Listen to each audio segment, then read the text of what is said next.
Postmortem के बारे में हम सब बचपन से ही सुनते आ रहे हैं, कभी क्राइम थ्रिलर मूवीज में तो कभी न्यूज में। क्या आपने कभी किसी मर्डर केस को स्टडी किया है? अगर मर्डर का केस हो तो पोस्टमार्टम होना तो कंपलसरी होता है। जब भी किसी की मौत होती है, हादसे के कारण या फिर किसी जहर के कारण इंसान मर जाता है, मगर पोस्टमार्टम एक ऐसा प्रोसेस होता है जो उस इंसान के मरने के बाद भी उसके बारे में बहुत कुछ बता देता है।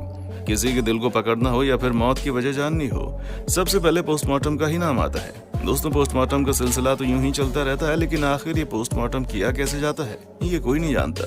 तो दोस्तों, चलिए आज के इस वीडियो में हम जानते हैं कि आखिर पोस्टमार्टम में होता क्या है और किसी भी लाश का पोस्टमार्टम कैसे किया जाता है। सबसे पहले तो हमें ये जान लेना चाहिए कि पोस्टमार्टम करना कोई साधारण बात नहीं है। दोस्तों, एक मरे हुए बॉडी को टच करने से ही हमें डर लगता है, तो हम किसी की बॉडी पर चीर फाड़ कैसे कर सकते हैं। लेकिन हमें उन डॉक्टर्स के बारे में सोचना चाहिए जो मृत शरीर को बड़ी बारीकी से काटकर अंदर का पता लगाते हैं। दोस्तों, कभी कभी बॉडी 2-3 दिन पुरानी हो जाती है और उसमें से स्मेल भी आने लगती है, और जब उस बॉडी का पोस्टमार्टम किया जाता है तो पूरा हॉस्पिटल महक उठता है। ऐसी हालत में शरीर के अंदर के भागों को बाहर निकालना पड़ता है और फिर से अंदर डालकर सिलना पड़ता है। दोस्तों, पोस्टमार्टम के लिए सबसे पहला प्लस होता है एक्सटर्नल एग्जामिनेशन। कोई भी बॉडी जब पोस्टमार्टम के लिए हॉस्पिटल आती है तो सबसे पहले उसे एक्सटर्नली देखा जाता है कि शरीर पर कहां कहां चोट लगी है, और उसी हालत में बॉडी की तस्वीर ले ली जाती है, ताकि बाद में जब पोस्टमार्टम हो जाए और एक्स्ट्रा कट मार्क्स लग जाएं तो उसे मर्डर या फिर डेथ के कारण में ना जोड़ा जाए।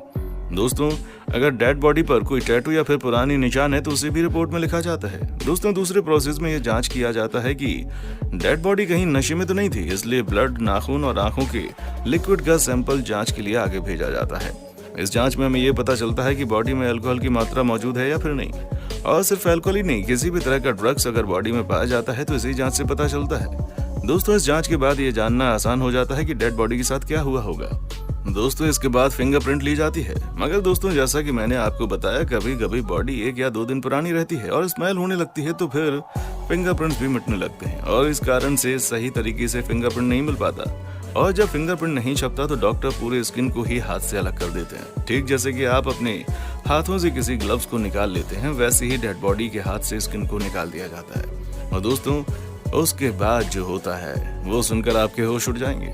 ये सुनना आपके लिए थोड़ा मुश्किल होगा कि हाथ से निकाले गए स्किन को डॉक्टर खुद अपने हाथों में पहन लेते हैं और फिर फिंगरप्रिंट स्कैन करते हैं। फिंगरप्रिंट स्कैन करने के बाद बालों का सैंपल लिया जाता है। दोस्तों, इन सब छोटी छोटी चीजों के बाद सबसे बड़ी जांच की बारी आती है और उसका नाम है एक्सरे। जब पूरी बॉडी का एक्सरे किया जाता है तो आधी बात हमें पता चल जाती है, शरीर की कौन सी हड्डी टूटी है या फिर कहाँ पर चोट लगी है। अगर गन शूट हुआ है तो उससे किस हड्डी पर फोर्स लगी है, गन पाउडर कहाँ जमा है, किसी तरह के औजार से वार किया गया है, तो ये भी एक्सरे रिपोर्ट में सामने आ जाता है। दोस्तों, पोस्टमार्टम करने का सबसे बड़ा रीजन होता है मौत की वजह को जानना, इसलिए इस बात की जांच बारीकी से की जाती है क्या बॉडी पर हमला हुआ है या फिर वो चोट नेचुरल है, ताकि पता चल सके कि किसी हादसे में मौत हुई है या फिर किसी ने जानबूझकर मारने की कोशिश की है। एक्सरे रिपोर्ट से टूटी हुई हड्डी के बारे में पता चलता है, साथ में ये भी पता चल जाता है कि उस हड्डी को मारकर तोड़ा गया है या फिर वो किसी एक्सीडेंट में टूटा है या वो पहले से ही टूटा हुआ था। दोस्तों, अब बारी आती है मेन प्रोसेस की, जिस प्रोसेस के बारे में सुनकर हमारा मन बैठ जाता है। आपने बिल्कुल सही समझा, अब काटने और छीलने का टाइम आ गया। दोस्तों, इस प्रोसेस में सबसे पहले शरीर से कपड़े हटाए जाते हैं और बॉडी को पूरी तरह से नेकेड कर दिया जाता है। दोस्तों, जैसा कि आपको मालूम है, शरीर का सबसे इम्पोर्टेंट भाग होता है छाती, क्योंकि उसके अंदर ही हार्ट, फेफड़ा और लीवर मौजूद होते हैं, इसीलिए शरीर के नीचे रबर डालकर उसे उठाया जाता है। अब छाती ऊपर हो जाती है और तब उसे काटने में आसानी होती है।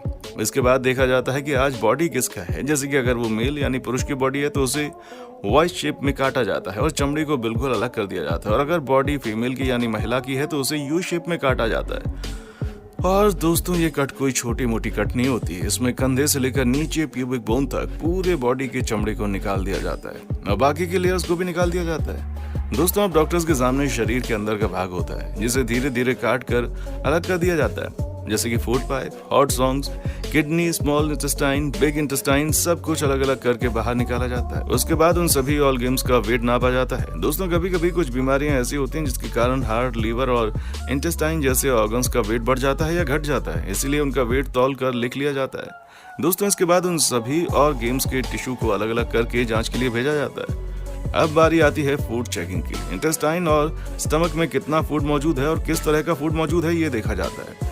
दोस्तों, इससे पता चल जाता है कि बॉडी ने काम करना बंद कर दिया है और शरीर का डेथ एग्जैक्ट कब हुआ है। इतने प्रोसेस में हार्ट ब्लॉकेज, हार्ट का काम न करना, लीवर इन्फेक्शन, इन चीजों के बारे में तो पता चल ही जाता है। और अब बारी आती है दिमाग की। दोस्तों, दिमाग मुर्दा बॉडी से तब अलग किया जाता है जब उन्हें शक होता है या फिर जरूरत महसूस होती है। दिमाग की जांच करने के बाद में अल्जाइमर जैसी बीमारी का पता चलता है या फिर ब्रेन नर्व डैमेज का पता चलता है, जो मौत के लिए एक बड़ा कारण बन सकता है। दोस्तों, दिमाग को अलग करने के लिए सर के नीचे रबर डाल दी जाती है ताकि वो तकिए का काम करे, सिर को ऊंचा कर सके। अब जब सर ऊपर हो जाता है तो एक छोर से दूसरे छोर तक कट कर दिया जाता है और सर की चमड़ी को अलग कर दिया जाता है। उसके बाद स्कुल को भी काट कर अलग कर दिया जाता है।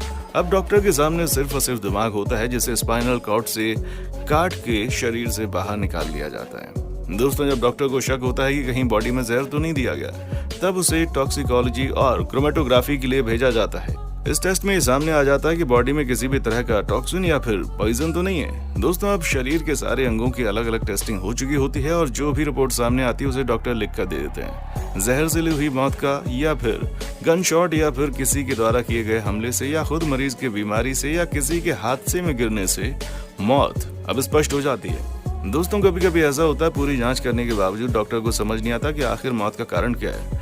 वैसे भी शरीर के कुछ और टिश्यूज को स्टोर कर लिया जाता है और फॉर्मलिन नाम के केमिकल में रखकर स्टोर कर दिया जाता है ताकि वो काफी दिनों तक फ्रेश रह सके और डॉक्टर्स बाद में भी उसकी जांच कर सकें।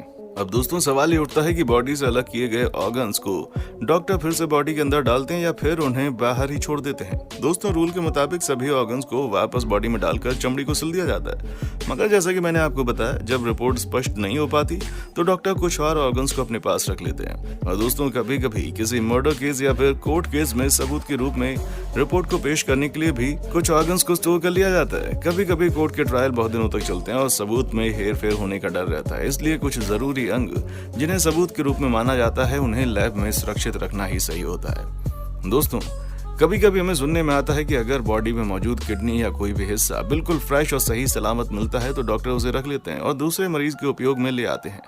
हालांकि ये करना गैर कानूनी होता है। दोस्तों, फाइनली बॉडी को सिलकर घर वालों को सौंप दिया जाता है ताकि अंतिम संस्कार की विधि शुरू हो सके। ऐसे में बॉडी की हालत बहुत खराब हो जाती है। इस कारण से कई लोग पोस्टमार्टम करवाने से बचते हैं, मगर कानून के हिसाब से अगर किसी की डेथ पर शक हो तो उसका पोस्टमार्टम करवाना ही पड़ता है। दोस्तों, ये थे पोस्टमार्टम के रूल्स और पोस्टमार्टम करने का तरीका। उम्मीद है कि आपके मन में चल रहे सभी सवालों का जवाब आपको मिल गया होगा और अब आपको पता चल गया होगा कि पोस्टमार्टम आखिर किया कैसे जाता है। दोस्तों, अगर आपकी वीडियो अच्छी लगे तो इसे लाइक करें, हमारे चैनल को सब्सक्राइब करके बेल आइकन जरूर दबाएं ताकि हम जब भी ऐसी वीडियोस आपके लिए लेकर आएं तो उसका नोटिफिकेशन आपको सबसे पहले मिले। देखने के लिए शुक्रिया।